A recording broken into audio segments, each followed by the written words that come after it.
Welcome to Exploring Pinellas. Now, you may be asking yourself, what exactly is a Pinellas? Why would I want to explore this Pinellas you speak of? Good questions.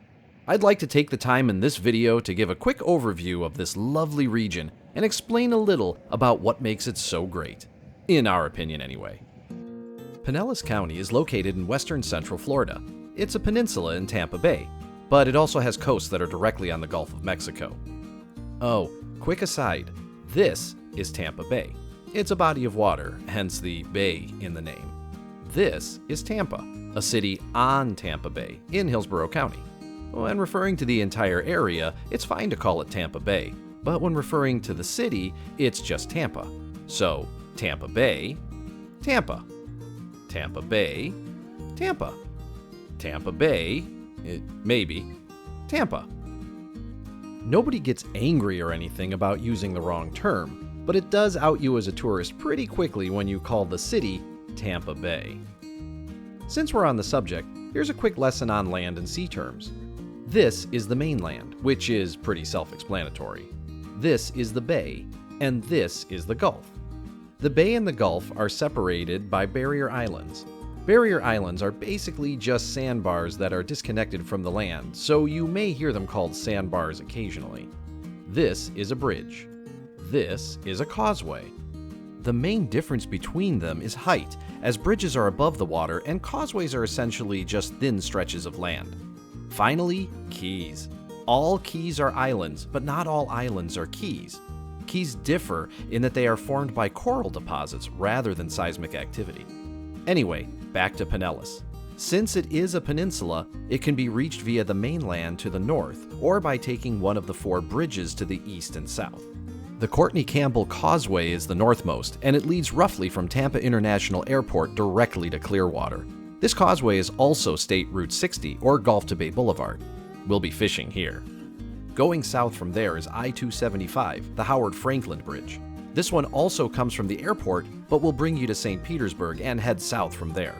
There's no fishing from the bridge itself, but fishing from a boat nearby is totally allowed. The Gandy Bridge is the last that goes east-west. It services southern Tampa, but really gets into Pinellas at almost the exact same spot as I-275. We'll be fishing from here, too.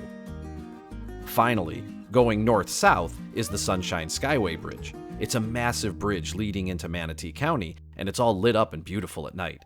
There are dedicated fishing piers on both the north and south sides.